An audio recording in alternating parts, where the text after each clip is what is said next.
Let us start with our calculation. Sales 12 lakh minus COGS. For COGS, they have given you opening stock 2 lakh, purchase 5 lakh, and purchase expense, wages and factory overheads 2 and 1 3 lakh.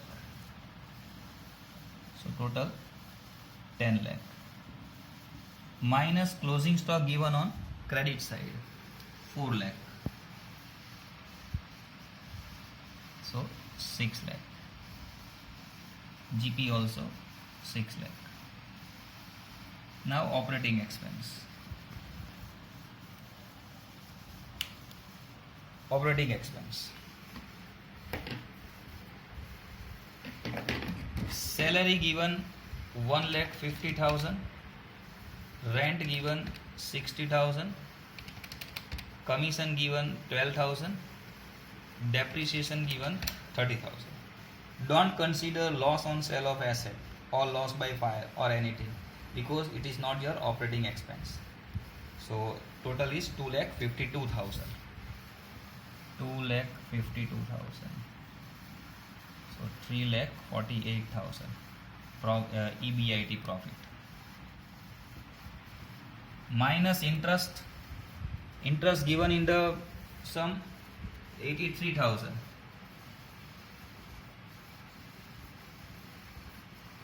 So 2,65,000 profit before tax. Then provision of tax given 50,000.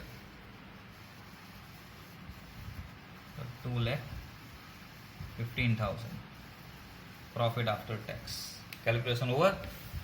So let us start with our first ratio, return on employed capital. Return on employed capital. EBIT profit upon employed capital into 100. Our EBIT profit 3,48,000. Employed capital means, again see in the balance sheet, equity share given 8 lakh, preference share given 2 lakh, reserve given 3,24,000, debenture 5 lakh, and loan 6 lakh. Minus debenture discount, fictitious assets. So 24,04,000 into 100. So 3,48,000 divided by 24,04,000 into 100. Answer is 14.48%. So first ratio over. Now second one. Return on equity capital. Return on equity capital. So net profit minus preference dividend upon equity capital into 100. Our net profit is 2,15,000.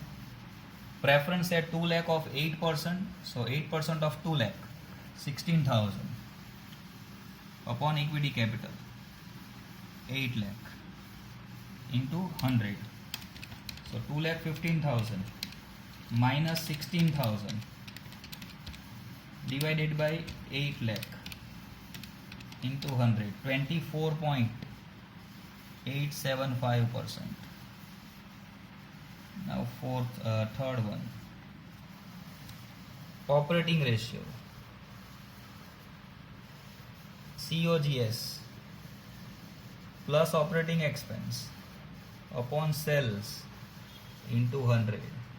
Our COGS is 6 lakh. Operating expense, remember operating plus interest, total of these two is called operating expense. So 2,52,000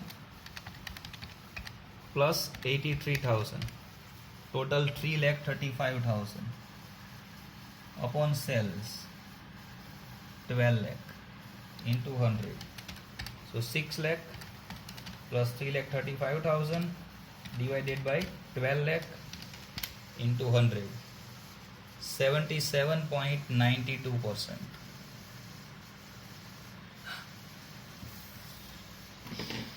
Then interest coverage ratio. Interest coverage ratio. So EBIT profit upon interest. Your EBIT profit is 3,48,000 and interest 83,000.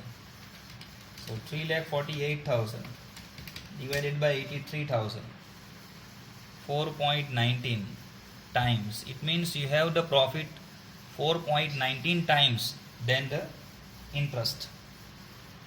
Then fifth one, current ratio. Current asset upon current liability.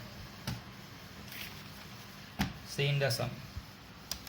Current asset means stock 4 lakh, debtors 2 lakh, bills receivable 1,60,000, prepaid prepaid income tax 30,000, prepaid expenses 40,000, cash balance 20,000, and bank balance 60,000. Total 9,10,000.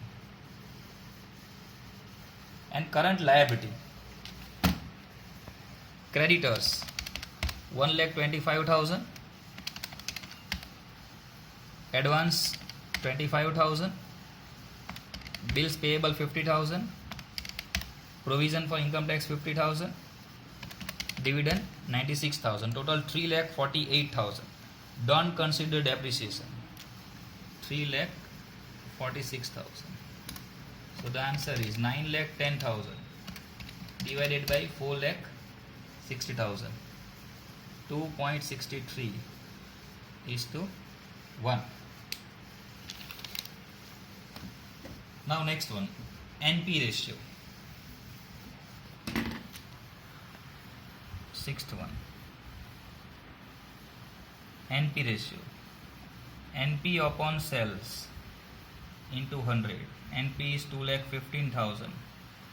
Sales 12 lakh into 100. So 2,15,000 divided by 12 lakh into 100. 17.92%. And the last one, long-term fund and fixed asset.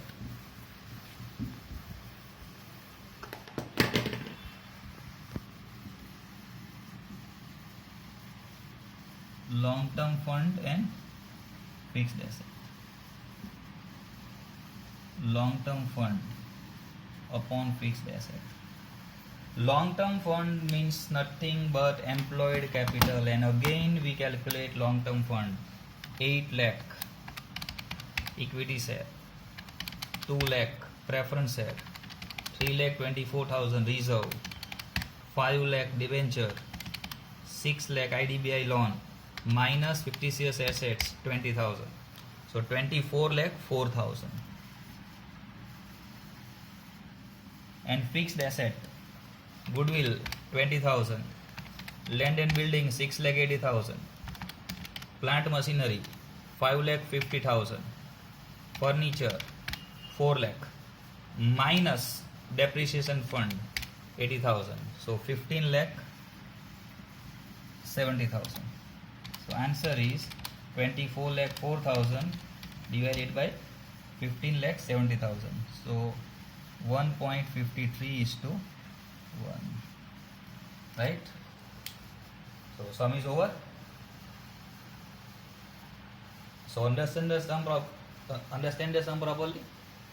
Solve it in your notebook, and we will meet again with our next video next time. Goodbye.